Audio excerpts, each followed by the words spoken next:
قدیم مصری ہر سال دریائے نیل کے لیے ایک بہت ہی خوبصورت کمواری لڑکی کو قربان کر دیتے تھے۔ اس لڑکی کو بہترین لباس پہنا کر اور زیورات سے آراستہ کر کے دلہن کی طرح سجاتے تھے۔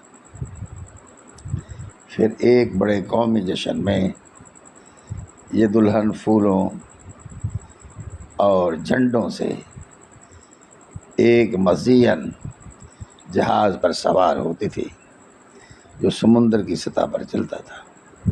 اس کے بعد لوگ اسے دریا نیل میں پھینک دیتے تھے۔ ان کا خیال تھا کہ وہ دلہن دوسری دنیا میں ہابی دیوتا سے شادی کرتی تھی۔